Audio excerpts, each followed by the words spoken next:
يا نفس إن لم تظفري لا تجزعي. அஸ்ஸலாமு அலைக்கும் வரஹ்மத்துல்லாஹி வபரகாத்துஹு.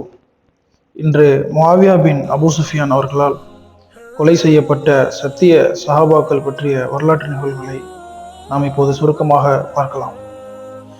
முஆவியாவின் ஆட்சி காலகட்டத்தில் ஹுஜைர் இப்னு அதீர் ரலியல்லாஹு அன்ஹு ஹிஜ்ரி 51ஆம் ஆண்டு கொடூரமாக கொலை செய்யப்பட்டார். அவர் வழக்கசாலியான நபித்தோழராகவும் சமூகத்தின் சீர்திருத்தவாதிகளுள் ஒருவராகவும் நபி ஸல்லல்லாஹு அலைஹி வஸல்லம் அவர்களுடைய மதிப்பை பெற்ற சஹாபியாகவும் இருந்தவராவார். முஆவியாவின் கட்டளைப்படி அவரது ஆட்சி காலகட்டத்தில் மிம்பர்களில் அலி ரலியல்லாஹு அன்ஹு அவர்களுக்கு எதிராக வெளிப்படையாக சாபமிடுவதும் அவரை திட்டுவதும் முஆவியாவின் கட்டளைப்படி தொடர்ச்சியாக நிகழத் தொடங்கியது.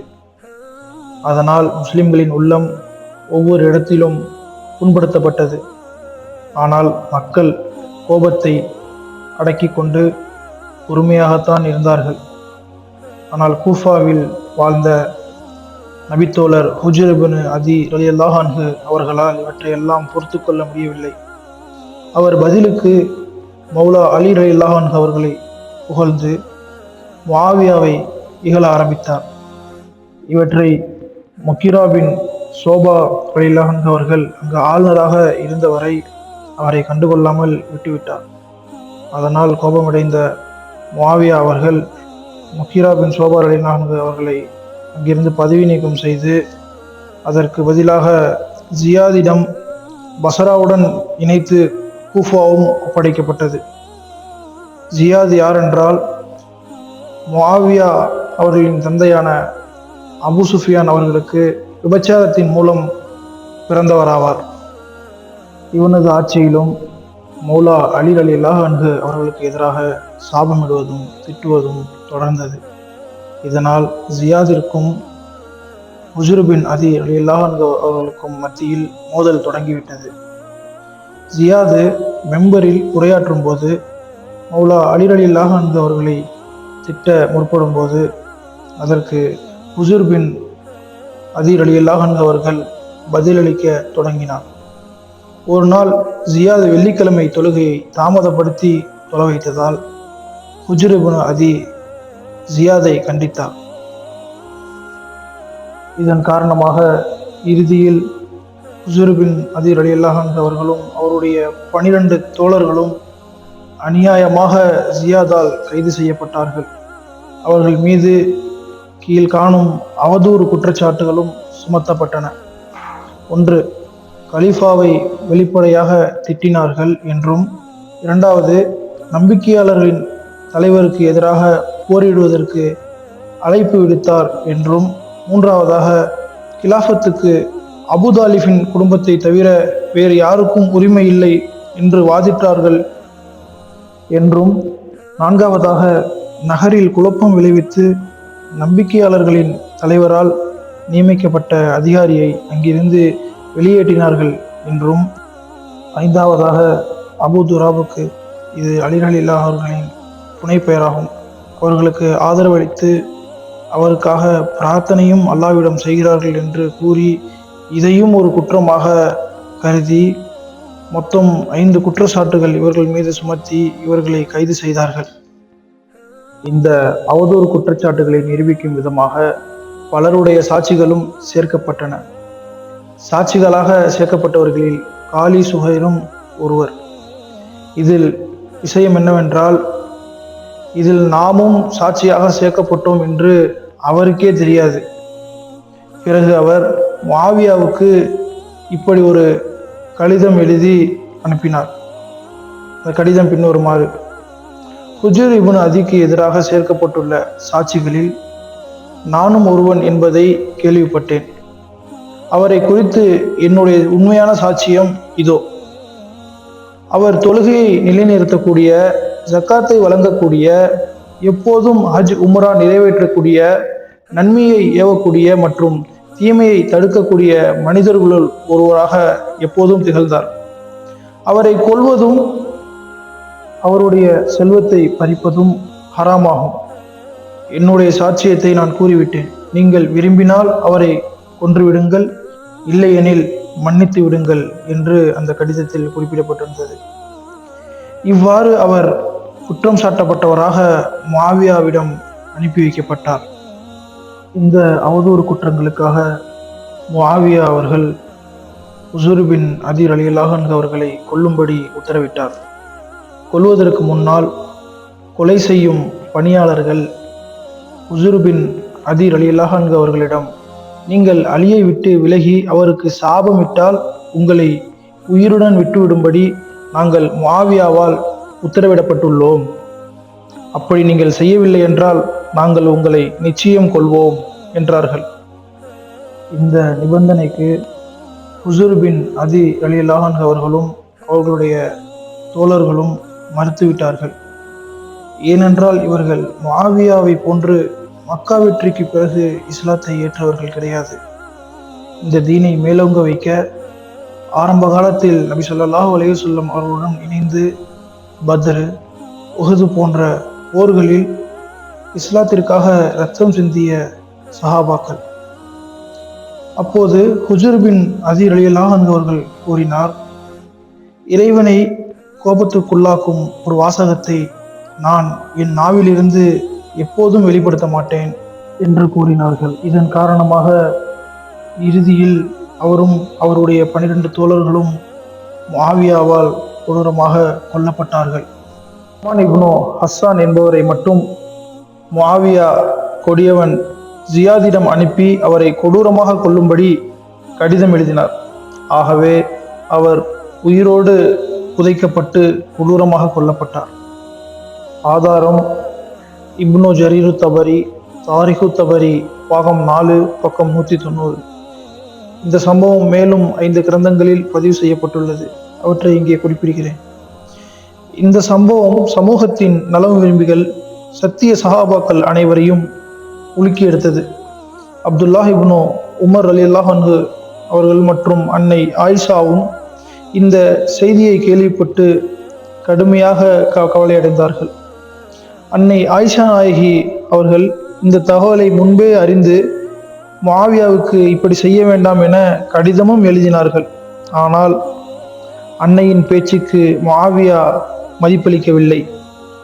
பின்னர் ஒரு முறை முஆவியா அன்னை ஆயிஷாவை சந்திக்க சென்றபோது அன்னை ஆயிஷா ராணி ஆகிய அவர்கள் கூறினார்கள், முஆவியாவே, ஹுஜரை கொலை செய்யும் போது உமக்கு அல்லாஹ்வின் பயம் சிறிது கூடவா இல்லை என்று. ஆதாரம் இப்னு அப்துல் பர் அல் இஸ்தியாபு, பாகம் 1, பக்கம் 135. மேலும் இமாம் ஹசன் பஸ்ரி ரஹ்மத்துல்லாஹி அலைஹி அவர்கள் கூறுகிறார்கள், முஆவியாவின் 4 கொடூர செயல்கள் எப்படிப்பட்டவை எனில், யாராவது ஒருவர் அவற்றில் ஒன்றையேனும் செய்தால் கூட அது அவரது அழிவுக்கே காரணமாக அமைந்துவிடும் அளவு கொடிய செயலாக இருந்தது. 1. சமூகத்துக்கு எதிராக வாளை உயர்த்தி ஆலோசனையின்றி ஆட்சியை கைப்பற்றி கொண்டது. அப்போது மிக சிறந்த சத்திய சஹாபாக்கள் இருக்கத்தான் செய்தார்கள். இருந்தும் கிளர்ச்சியின் மூலமும் சூழ்ச்சியின் மூலமும் ஆட்சியை கைப்பற்றினார். 2வது செயல், தம் மகன் யசீதை தமக்கு பிறகு ஆட்சியாளராக நியமித்தது. யசீதோ ஒரு குடிகாரராக, போதைக்கு அடிமையானவராக மற்றும் பட்டாடை அணியக்கூடியவராகவும் இசைக்கருவியை இசைப்பவராகவும் இருந்தார். இப்படி இவனுக்கு எந்த தகுதியும் இல்லை என்பதை தெரிந்தும் தனது மகன் என்ற ஒரே காரணத்திற்காக தனது மரணத்திற்கு 4 ஆண்டுகளுக்கு முன்னதாகவே சத்திய சஹாபாக்களை மிரட்டி பையத்தை வாங்கினார். மட்டுமல்லாமல் இஸ்லாத்தில் முதலில் வாரிசு அரசியலை தோற்றி வைத்தவரும் இவரே. அதுவே மன்னராட்சியாக இன்று உம்மத்தின் சாபக்கேடாக வந்து நிற்கிறது. 3வது செயல், ஜியாதை தம்முடைய குடும்பத்தில் இணைத்தது. ஜியாத் யாரென்றால், முஆவியாவுடைய தந்தையான அபு சுஃபியானுக்கு விபச்சாரத்தின் மூலம் பிறந்தவனாவான். இது தொடர்பாக நபிகள் நாயகம் ஸல்லல்லாஹு அலைஹி வஸல்லம் அவர்கள், ஒருவன் யாருடைய படுக்கை அறையில் பிறப்பானோ அவன் பக்கமே இணைக்கப்பட வேண்டும், விபச்சாரம் புரிந்தவனுக்கு கல்லறிதான் என்று தெளிவாக கூறியிருந்தும் முஆவியா அவர்கள் ஜியாதை தனது சகோதரனாக ஏற்றது மட்டுமல்லாமல் எந்த தகுதியும் இல்லாத இவனுக்கு பதவியும் வழங்கினார். நான்காவது செயல், சத்திய சஹாபி ஹுஜர் இப்னு அதீர் ரலியல்லாஹு அன்ஹு அவர்களையும் அவர்களுடைய தோழர்களையும் கொடூரமாக கொலை செய்தது. ஆதாரம் இப்னுல் அசீர் அல் காமில் ஃபி தாரிக் பாகம் 3 பக்கம் 242 மற்றும் இப்னு கசீர் அல் விதாயா வன் நிஹாயா பாகம் 8 பக்கம் 130. முஆவியாவால் கொலை செய்யப்பட்ட சத்திய சஹாபி உஸைர் பின் அதீர் ரலியல்லாஹு அன்ஹு அவர்களை பற்றி நபி ஸல்லல்லாஹு அலைஹி வஸல்லம் கூறிய சில ஹதீஸ்களை பின்வருமாறு பார்க்கலாம். நபி ஸல்லல்லாஹு அலைஹி வஸல்லம் அவர்கள் கூறினார்கள், உஸைர் பின் அதீ அவர்கள் ஒரு உண்மையாளர் என்று சுனன் அபூதாவூத். மேலும் நபி ஸல்லல்லாஹு அலைஹி வஸல்லம் அவர்களுடன் பல போர்களில் இணைந்து போராடிய ஒரு தைரியமிக்க போர் வீரராகவும் திகழ்ந்திருக்கிறார். நபி ஸல்லல்லாஹு அலைஹி வஸல்லம் அவர்கள் கூறினார்கள், ஹுஜர் பின் அதீ அவர்கள் துணிச்சலான மனிதர்களுள் ஒருவர் என்று. முஸ்னத் அஹ்மத். மேலும் ஹுஜர் பின் அதீ ரலியல்லாஹு அன்ஹு அவர்கள் இறை அச்சத்தால் பாவங்களில் இருந்து தன்னை தவிர்த்து கொள்ளும் சிறந்த சத்தியவாதியாக திகழ்ந்தவர் என்று நபிகள் நாயகம் ஸல்லல்லாஹு அலைஹி வஸல்லம் அவர்கள் கூறினார்கள். ஆதாரம் சுனன் அல் திர்மிதி. இவ்வளவு சிறப்பிற்குரிய சத்திய சஹாபியும் அவரது 12 தோழர்களையும் கொலை செய்ததற்கு அவர்கள் கூறும் பிரதான காரணம் ஆட்சியாளரை எதிர்த்து பேசினார்கள் என்று. சரி, வாருங்கள் முஆவியாவின் கிளர்ச்சிக்கு முன்னால் நடந்த 30 ஆண்டு கால உண்மையான இஸ்லாமிய கிலாஃபா ஆட்சியில் நடந்த சம்பவங்கள் சிலவற்றை பார்க்கலாம். ஒரு மனிதர் நபி ஸல்லல்லாஹு அலைஹி வஸல்லம் அவர்களை அவமதித்த போது அவரை தண்டிக்காமல் அவரை மன்னித்து அவருக்காக அல்லாஹ்விடம் துஆவும் செய்தார்கள். சுனன் அபூதாவூத் 47:82. மேலும் தன் மீது எந்த விமர்சனங்கள் இருந்தாலும் அதை கூற அனுமதியும் அளித்தார்கள். முஸ்லிம். இப்படி நபி ஸல்லல்லாஹு அலைஹி வஸல்லம் அவர்கள் காட்டித் தந்த பல சிறப்பு மிகுந்த ஆட்சியாளருக்கான பண்பை நாம் பட்டியலிட்டு கொண்டே போக முடியும். நபி அவர்களுக்கு பிறகு ஆட்சி செய்த ஆட்சியாளர்களுடைய சில பண்புகளை காணலாம். ஒரு சந்தர்ப்பத்தில் ஒரு அவையில் சல்மான் ஃபாரிசி ரலியல்லாஹு அன்ஹு அவர்கள் உமர் ரலியல்லாஹு அன்ஹு அவர்களிடம் கேள்வி கேட்டார். ஒவ்வொருவருக்கும் ஒரு போர்வை என்ற அளவில்தான் பங்கிடப்பட்டது, உங்களுக்கு மட்டும் எப்படி 2 போர்வை கிடைத்தது என்று ஒரு ஆட்சியாளரை பார்த்து சல்மான் ஃபாரிசி ரலியல்லாஹு அன்ஹு அவர்கள் கேட்கிறார்கள். அதற்கு உமர் ரலியல்லாஹு அன்ஹு அவர்கள், என்னை பார்த்தே கேள்வி கேட்கிறாயா என்று கேட்டவரை கொல்லும்படியோ அல்லது கடும் தண்டனை கொடுக்க வேண்டும் என்றோ உத்தரவு போடவில்லை. மாறாக அமீருல் மோமினின் உமர் ரலியல்லாஹு அன்ஹு அவர்கள் தம்முடைய மகன் அப்துல்லாவை சாட்சியாகினார். அவர் தம் பங்கில் வந்த போர்வையை தம்முடைய தந்தை உமர் ரலியல்லாஹு அன்ஹு அவர்களுக்கு இரவலாக வழங்கியிருப்பதாக தெரிவித்தார். இன்னொரு சந்தர்ப்பத்தில் கலீஃபா உமர் ரலியல்லாஹு அன்ஹு அவர்கள் தம் அவையில் இருந்த மக்களிடம் கேட்டார், சில விவகாரங்களில் நான் பேணுதலற்று நடந்து கொண்டால் நீங்கள் என்ன செய்வீர்கள் என்று. அதற்கு அங்கிருந்த பஸ்ர் இப்னு சஅத் ரலியல்லாஹு அன்ஹு என்ற தோழர் கூறினார், எங்களின் ஈட்டியை நேராக்குவது போன்று உங்களை நாங்கள் நேராக்குவோம் என்று அந்த சஹாபி கூறினார். அதற்கு அமீருல் மோமினின் கலீஃபா உமர் ரலியல்லாஹு அன்ஹு அவர்கள் கூறினார்கள், நீங்கள் தான் சரியானவர்கள் என்று. இப்படிப்பட்ட ஆட்சியாளரை நாம் கற்பனையில் கூட பார்க்க முடியுமா? பாருங்கள், மக்களிடம் சென்று கேட்கிறார்கள், நான் சரியாக இல்லை என்றால் என்னை என்ன செய்வீர்கள் என்று. ஈட்டியை போன்று உங்களை நேராக்குவோம் என்று, அதாவது நமது மொழியில் உங்களது பெண்டை நிமித்துவோம் என்று அந்த மக்கள் கூறுகிறார்கள். அதற்கு உமர் ரலியல்லாஹு கூறுகிறார்கள், நீங்கள் தான் சரியானவர்கள் என்று. அந்த அளவிற்கு இஸ்லாமிய ஆட்சியில் கருத்து சுதந்திரம் இருந்தது. சாதாரண மனிதர் கூட ஆட்சியாளர் தவறு செய்தால் தட்டி கேட்க உரிமைகள் கொடுக்கப்பட்டிருந்தது. அதே போன்று 3வது கலீஃபா உஸ்மான் ரலியல்லாஹு அன்ஹு அவர்கள் வீட்டை கவாரிஜிகள் முற்றுகையிட்டார்கள். அதை கண்ட உஸ்மான் ரலியல்லாஹு அன்ஹு அவர்களின் ஆதரவாளர்கள் உஸ்மான் ரலியல்லாஹு அன்ஹு அவர்களிடம் உத்தரவு கொடுங்கள், இவர்களை எதிர்த்து நாங்கள் போராடுகிறோம் என்று கூறினார்கள். அதற்கு உஸ்மான் ரலியல்லாஹு அன்ஹு அவர்கள், இன்னும் அவர்கள் அவர்களுடைய வரம்பை மீறவில்லை. எனவே இப்போதைக்கு அவர்களை ஒன்றும் செய்ய வேண்டாம் என்று கூறி அவர்களுக்கு, அதாவது முற்றுகையிட்டவர்களுக்கு பாதுகாப்பு வழங்கினார்கள். இப்படியான ஆட்சியாளரை நாம் வரலாற்றில் பார்த்திருப்போமா? இதே போன்று உம்மத்தின் 4வது கலீஃபாவான அமீருல் மோமினின் மௌலா அலி ரலியல்லாஹு அன்ஹு அவர்கள் தம்முடைய ஆட்சி காலத்தில் கவாரிஜிகளின் வரம்பு மீறிய வார்த்தைகளை பெருந்தன்மையோடு சகித்து கொண்டார்கள். ஒரு முறை வெளிப்படையாக அவரை திட்டிக் கொண்டிருந்த 5 கவாரிஜியாக்கள் கைது செய்யப்பட்டு அலி ரலியல்லாஹு அன்ஹு அவர்களிடம் கொண்டு வரப்பட்டார்கள். அவர்களில் ஒருவன், அல்லாஹ்வின் மீது சத்தியமாக நான் அலியை கொன்றே தீர்வேன் என்று வெளிப்படையாக வேற கூறினான். இப்படி அவன் கூறியதற்கு அலி ரலியல்லாஹு அன்ஹு அவர்கள் தனது அதிகாரத்தை பயன்படுத்தி அவர்களுக்கு கடும் தண்டனையோ அல்லது மரண தண்டனையோ விதிக்காமல் அவர்கள் அனைவரையும் விடுதலை செய்ய சொன்னார். பிறகு தமது ஆதரவாளர்களை அழைத்து உபதேசம் ஒன்று செய்தார்.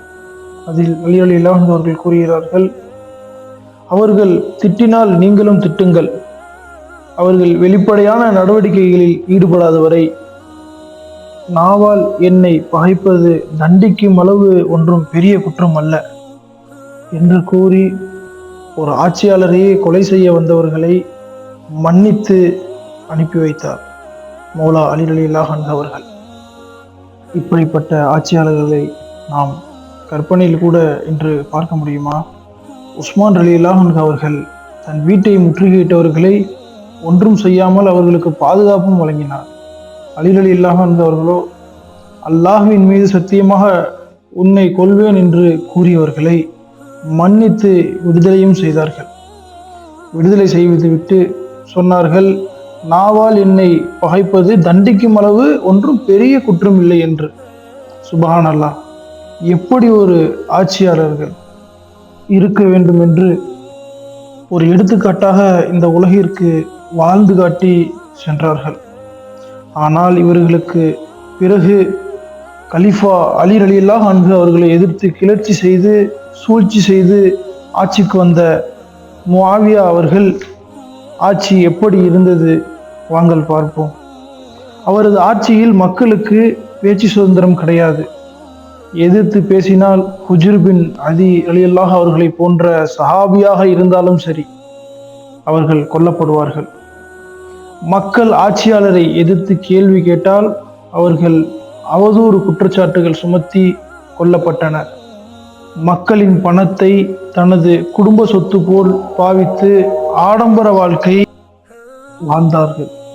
எந்த அளவுக்கென்றால் உம்மத்துடைய பணத்தில் ஆடம்பரமான அரண்மனை வாழ்க்கை மற்றும் இஸ்லாம் தடை செய்த தங்க பாத்திரத்தை பயன்படுத்துவது மற்றும் உம்மத்துடைய பணத்தை தமக்கு வேண்டியவர்களுக்கு எடுத்து கொடுத்து வரம்பு மீறுவது போன்ற அநியாயங்களையும் செய்து வந்திருக்கிறார்.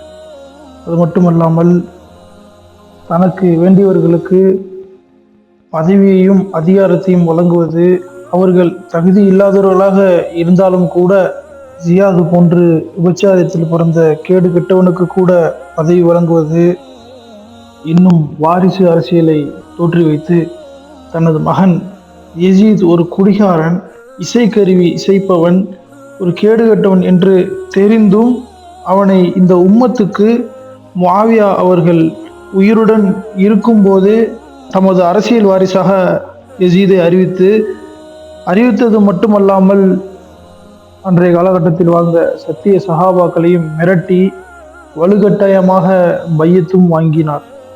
இவர்களுடைய வாரிசு அரசியலை பற்றி நபி ஸல்லல்லாஹு அலைஹி வஸல்லம் அவர்கள் கூறிய முன்னறிவிப்பை பார்க்கலாம். நபி ஸல்லல்லாஹு அலைஹி வஸல்லம் அவர்கள் கூறினார்கள், இந்த உம்மத்தில் கிலாஃபத், அதாவது இஸ்லாமிய ஆட்சி 30 வருடங்கள் இருக்கும், பிறகு மன்னர் ஆட்சி வந்துவிடும் என்று கூறுகிறார்கள்.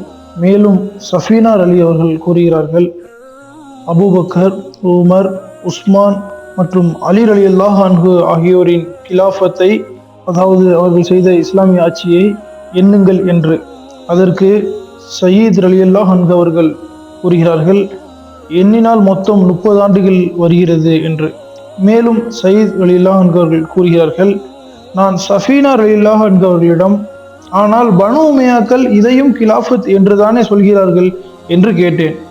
அதற்கு கோபத்துடன் சஃபீனா ரலியல்லாஹு அவர்கள் கூறுகிறார்கள், நீலக்கண் உடையவர்கள், அதாவது பனு உமையா பனு மர்வான் அவர்கள் பொய் கூறுகிறார்கள், மாறாக அது கேடுகட்ட மன்னராட்சியில் ஒன்றாகும் என்று கூறுகிறார்கள்.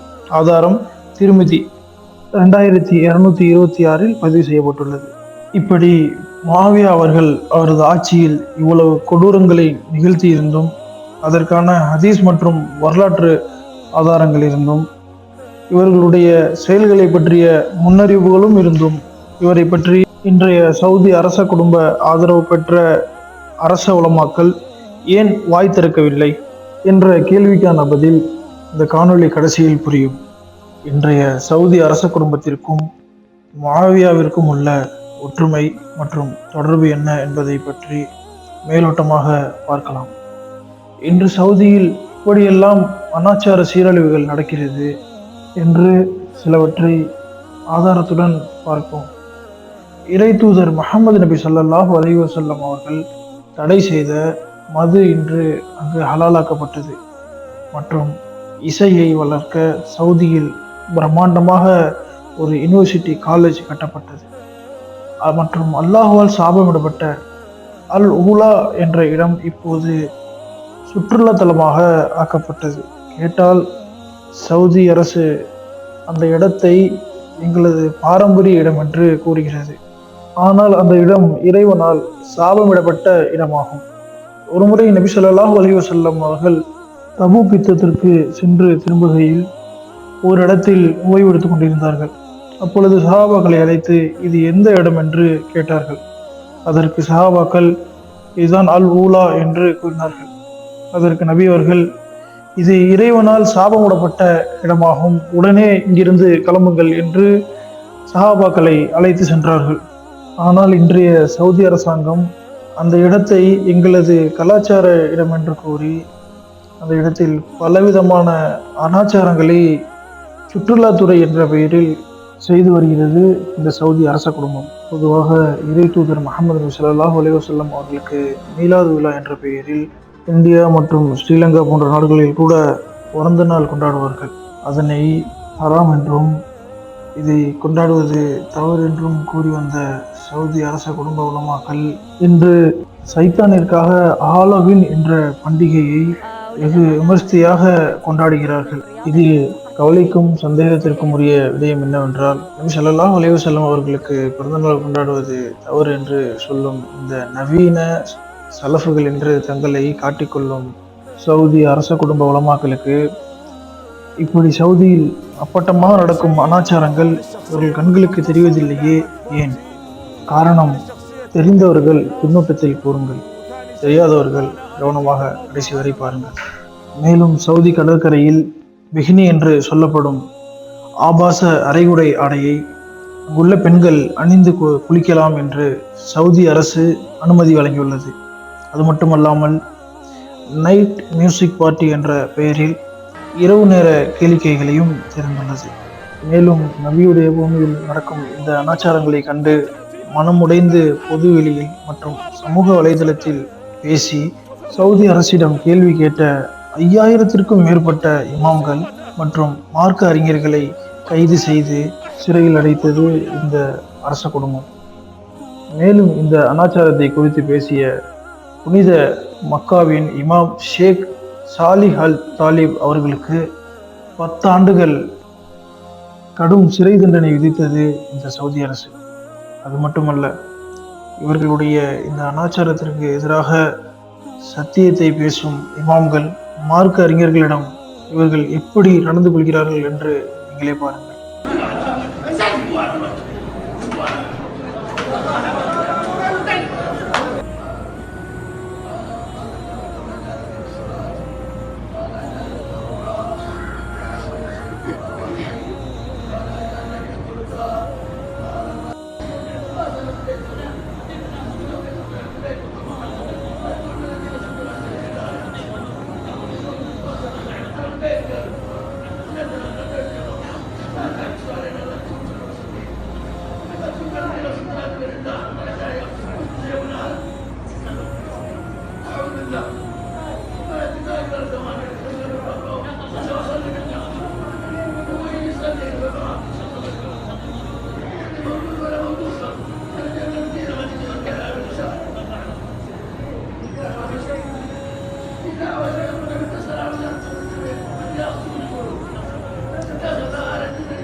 يطلع لا تعطل صلاة المسلمين.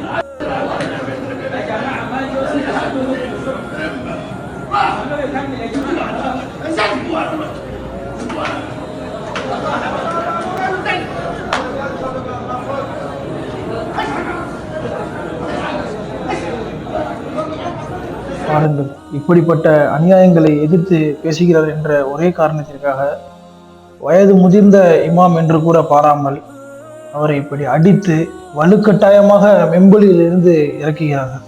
இது மட்டுமல்ல, இவர்களது கொடூராட்சியின் மற்றொரு முகத்தை பாருங்கள். இதே போன்று நவீன முஆவியாவாக அறியப்படும் முஹம்மது பின் சல்மானுடைய இந்த கீழ்த்தனமான செயல்களை கண்டு வேதனைப்பட்டு சமூக வலைதளத்தில், அதாவது ட்விட்டரில் இதை பற்றி பேசிய ஷேக் முஹம்மது பின் நாசிர் அல் உமுரி என்ற சவுதி அரேபியாவின் மார்க்க அறிஞரை கைது செய்து அநியாயமாக மரண தண்டனை விதித்தது இந்த அரச குடும்பம். இப்போது புரிகிறதா இவரை ஏன் நவீன கால முஆவியா என்று அழைக்கப்படுகிறார் என்று? முஆவியாவும் இதே போன்றுதான். இவர் செய்யும் அநியாயங்களை எதிர்த்து கேள்வி கேட்டால் ஹுஜர் பின் அதி ரலியல்லாஹு அன்ஹு அவர்களை போன்ற சஹாபியாக இருந்தாலும் அவதூறு பழி சுமத்தி அவரை கொண்டு விடுவார்கள். இப்படி முஆவியா அவர்களின் கொடூர செயல்கள் பல இருக்கிறது. அதில் ஒன்றுதான் ஹுஜர் பின் அதி ரலியல்லாஹு அன்ஹு அவர்களின் கொலை. இன்று அதே முஆவியா அவர்களின் சுன்னத்தை தான் இன்றைய சவுதியின் பட்டத்து இளவரசர் நவீன முஆவியா என்று கருதப்படும் முஹம்மது பின் சல்மான் அவர்களும் பின்பற்றுகிறார். இவரை எதிர்த்து கேள்வி கேட்பவர்கள் ஆலிமாக அல்லது மார்க்க அறிஞர்களாக இருந்தாலும் சரி, அவர்களை பிடித்து சிறை தண்டனை அல்லது மரண தண்டனை விதிக்கப்படுவார்கள். அதே போன்று அரபு நாடுகளை பற்றி அறிந்தவர்களுக்கு தெரியும், அங்கு தன்னிச்சையாக எந்த ஒரு கூட்டமோ அல்லது விழாவோ அல்லது போராட்டமோ ஆர்ப்பாட்டமோ போன்ற எந்த ஒன்றிற்கும் அனுமதி கிடையாது. ஏன், பாலஸ்தீனத்தில் அனுதினமும் ஷஹீதாகி கொண்டிருக்கும் அங்குள்ள பச்சை குழந்தைகளுக்கு கூட நாம் சத்தமாக துவா கேட்க கூட அங்கு அனுமதி கிடையாது. இன்னும் சொல்ல போனால் அரபு நாடுகளில் இமாம்கள் மிம்பரில் வெள்ளிக்கிழமை பயான்கள் கூட சொந்தமாக பேச அனுமதி இல்லை. ஏனென்றால் அவர்கள் தப்பித்தவறி கூட இசை, மது, மன்னராட்சி, குடும்ப அரசியல் போன்றவற்றை இஸ்லாம் ஹராமாக்கியுள்ளது என்று சொல்லிவிட்டால் இங்கு உள்ள அரபுகள் விழித்துக் கொள்வார்களோ என்று பயந்து அங்கு உள்ள இமாம்களுக்கு பயான் செய்வது கூட தடை செய்யப்பட்டுள்ளது. வெள்ளிக்கிழமை ஆனால் அரசாங்கத்திடமிருந்து ஒரு பேப்பர் வரும், அதாவது ஸ்கிரிப்ட் பேப்பர். அதனை அப்படியே பிழையில்லாமல் வாசித்துவிட்டு கீழே நல்லபடியாக இறங்கிவிட வேண்டும். மீறினால் என்ன நடக்கும் என்பது நான் சொல்ல வேண்டிய அவசியம் இருக்காது, உங்களுக்கே தெரிஞ்சிருக்கும். அரபு நாடுகளில் இமாம்களுக்கு வெள்ளிக்கிழமை மின்பரில் கொடுக்கப்படும் சுதந்திரத்தை நீங்களே பாருங்கள்.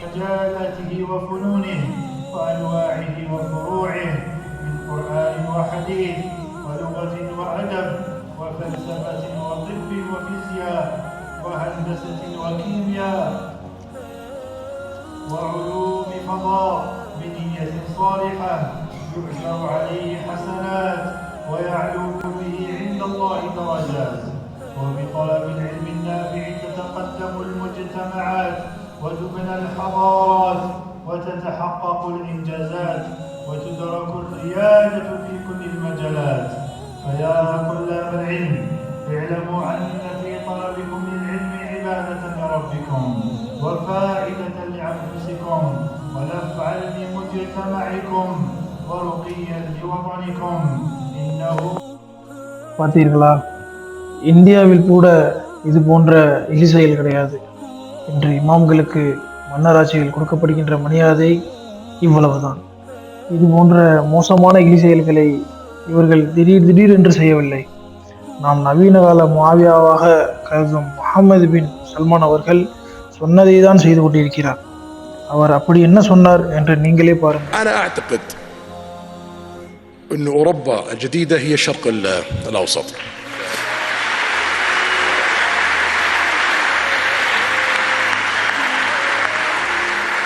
المملكة العربية السعودية في ال5 سنوات القادمة سوف تكون مختلفة تماما.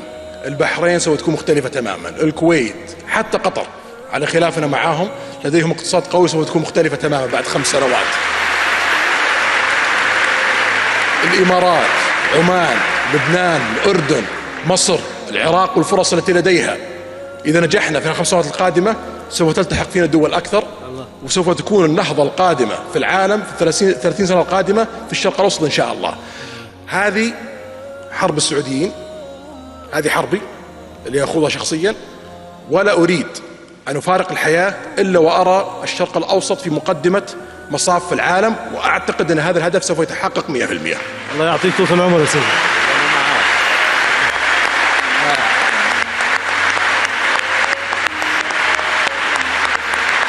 இப்போது புரிகிறதா இந்த நாசக்கார செயலை எதை நோக்கமாக கொண்டு செயல்படுத்துகிறார்கள் என்று? நபி அவர்களும் சத்திய சஹாபாக்களும் இரத்தம் சிந்தி ஏற்படுத்திய இந்த அமைப்பை ஏதோ இவர்கள் குடும்ப சொத்து போல் எண்ணி சர்வநாசம் செய்வது மட்டுமல்லாமல் அந்த புனித நகரத்தை யூரோப்பாக மாற்றப் போகிறாராம். இதை மையமாக கொண்டு ஒவ்வொரு அனாச்சாரங்களையும் செயல்படுத்தி வருகிறார்கள்.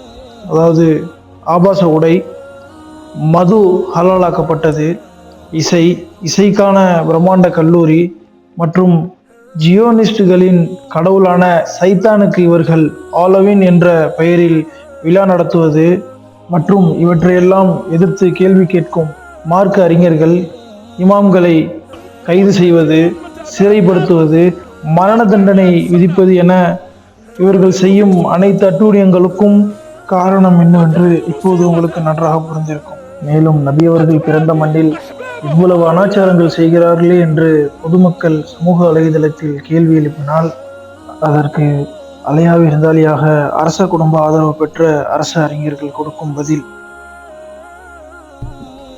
சுற்றுலாத்துறைக்கு அமைச்சு திறந்தாச்சு, அதில் என்னென்ன நடக்க போகுதோன்னு பயங்கரமான ஒரு பார்வையில் மற்ற சவர்கள் இருந்துட்டு இருக்கிறாங்க. இங்கே ஒரு குரூப் அதை டெவலப் பண்ணிக்கண்டு மற்றதை கொண்டு வந்து போடணும்னு சொல்லுது. இது நான் இப்போ இவ்வளோ சொல்கிறதுக்கான காரணம் என்னென்னு சொன்னால், அரசு இன்னும் மாறலை, அதில் இங்குள்ள மார்க்கப்பட்டுள்ளவர்கள் மாறலை, மார்க்கத்தை பாதுகாக்கணும் என்ற ஒரு போராட்டம் நடந்துகிட்டு இல்லாமல் சொல்கிறதுக்கான காரணம் என்னென்னு சொன்னால், அரசு இன்னும் மாறலை, அதில் இங்குள்ள மார்க்கப்பட்டுள்ளவர்கள் மாறலை, மார்க்கத்தை பாதுகாக்கணும் என்ற ஒரு போராட்டம் நடந்துகிட்டு இல்லாமல் இல்லை. சொல்றதுக்கான காரணம் என்னன்னு சொன்னால், அரசு இன்னும் மாறல, அதுல இங்குள்ள மார்க்கப்பட்டுள்ளவர்கள் மாறல, மார்க்கத்தை பாதுகாக்கணும் என்ற ஒரு போராட்டம் நடந்துகிட்டு இல்லாம இல்லை. ஆனால் இவங்களை யார் இந்த பேசுறவங்க யார் தெரியுமா? PhD, MA, BA எங்க அமெரிக்கா, UK இதெல்லாம் படிச்சு முடிஞ்சு அந்தந்த இடத்துல இருந்து ஷைத்தான் என்ன செய்யறான், அவர்களை வழி நடத்தி கொண்டிருக்கிறான். BA எங்க மாறல, மார்க்கத்தை பாதுகாக்கணும் என்ற ஒரு போராட்டம் நடந்துகிட்டு இல்லாம இல்ல. ஆனால் இவங்களை யார் இந்த பேசுறவங்க யார் தெரியுமா? PhD, MA, BA எங்க அமெரிக்கா, UK இதெல்லாம் படிச்சு முடிஞ்சு அந்தந்த இடத்துல இருந்து ஷைத்தான் என்ன செய்யறான், அவர்களை வழி நடத்தி கொண்டிருக்கிறான். இவங்க தான் அது. இப்ப எப்படி மூளை செலவை செய்யப்பட்டு வந்திருக்கிறாங்கன்னு பாருங்க அன்புள்ள சகோதரர்களே. அப்ப இப்படி நீங்க நினைத்து அந்தந்த இடத்துல இருந்து ஷைத்தான் என்ன செய்யறான், அவர்களை வழி நடத்தி கொண்டிருக்கிறான். இவங்க தான் அது. இப்ப எப்படி மூளை செலவை செய்யப்பட்டு வந்திருக்கிறாங்கன்னு பாருங்கள். அங்குள்ள அரசர்கள் இன்னும் மாறவில்லையாம், மார்க்கப்பட்டுள்ளவர்கள் மாறவில்லையாம். சவுதியில் இத்தனை அனாச்சாரங்களையும் நடைமுறைப்படுத்துவது வெளிநாட்டிலிருந்து, அதாவது அமெரிக்கா, UK போன்ற நாட்டிலிருந்து பட்டம் படித்து சவுதி திரும்பியவர்கள் தான் நாட்டில் அத்தனை அனாச்சாரங்களையும் நடைமுறைப்படுத்தி வருகிறார்களாம். இன்று சவுதி அரேபியாவில் அத்தனை அனாச்சாரங்களையும் செயல்படுத்தி வருவது இன்றைய அரச குடும்பமான இப்னு சவுதின் குடும்பம் என்பது அப்பட்டமாக அனைவருக்கும் தெரிந்திருந்தும் இப்னு சவுதின் அரச குடும்பத்தின் ஆதரவு பெற்ற உலமாக்கள் இல்லை அவர்கள் அப்படி செய்யவில்லை, சவுதி அரசிற்கும் அங்கு நடக்கும் அனாச்சாரங்களுக்கும் எந்த விதமான தொடர்பும் இல்லை என்று இவர்கள் கூறுவது ஒருவரது தனிப்பட்ட அறிக்கை கிடையாது, அரச குடும்ப அவை புலவர்களின் பிரதான பணியாகும். இந்த பணிக்காக சவுதி அரச குடும்பம் ஒதுக்கிய தொகை 5,62,500 கோடிகளாகும். அதாவது 5.6 லட்சம் கோடிகளாகும். இது இன்றைய இந்தியாவின் முதல் பணக்காரரான அதானியின் ஒட்டுமொத்த சொத்து மதிப்பில் 50% மேலாகும். இந்த வஹாபிசத்தையும் நவீன சலபிசத்தையும் பரப்புவதற்கு $75 பில்லியன், அதாவது 5.6 லட்சம் கோடிகள் சவுதியுடன் சேர்ந்து அமெரிக்காவும் ஏன் ஃபண்டிங் செய்கிறது என்று இன்ஷா அல்லாஹ் அடுத்த பதிவில் ஆதாரத்துடன் பார்க்கலாம். இப்போது நமது கேள்வி என்னவென்றால், ஒரு நாட்டில் வெளிநாட்டிலிருந்து பட்டம் படித்து வந்த சாதாரண குடிமகன் மக்கள் மதுவை நாடு முழுக்க ஹலாலாக்க முடியுமா? கடற்கரையில் ஆபாச உடை இனி அணிந்து குளிக்கலாம் என்ற உத்தரவை நாடு முழுக்க செயல்படுத்த முடியுமா? அல்லது இசையை ஹலாலாக்கி அதற்கென சவுதியில் பிரம்மாண்ட கல்லூரி ஒன்றை கட்ட முடியுமா? இவற்றுக்கெல்லாம் மேல் கூறிய அனைத்து அசிங்கங்களையும் எதிர்த்து கேள்வி கேட்ட மார்க்க அறிஞர்களை கைது செய்து சிறை தண்டனை அல்லது மரண தண்டனை கொடுத்தது யார்? சவுதி அரசா அல்லது வெளிநாடுகளிலிருந்து பட்டம் படித்து நாடு திரும்பியவர்களா? இதில் முகமது பின் சல்மான் அவர்களும் அமெரிக்காவில் தான் பட்டம் படித்தார் என்பது குறிப்பிடத்தக்கது. ஹார்வர்ட் யூனிவர்சிட்டியில் 2015 அதுவும் லீடர்ஷிப் டெவலப்மெண்ட், ஒரு தலைவன் எப்படி இருக்க வேண்டும் என்று அமெரிக்காவில் படித்துவிட்டு வந்திருக்கிறார். ஏன் முஹம்மது நபி ஸல்லல்லாஹு அலைஹி வஸல்லம் அவர்கள் தலைவன் எப்படி இருக்க வேண்டும், தலைமை பண்பு என்றால் எப்படி இருக்க வேண்டும் என்று நமக்கு கற்றுத்தரவில்லையா? இதனை அமெரிக்காவில் சென்றுதான் கற்று செயல்படுத்த வேண்டுமா? ஒரு நாட்டில் பொதுமக்களுக்குள்ள அதிகாரமும் அரசுக்கு உள்ள அதிகாரமும் என்னவென்று பொதுமக்களாகிய நமக்கே தெரியும்.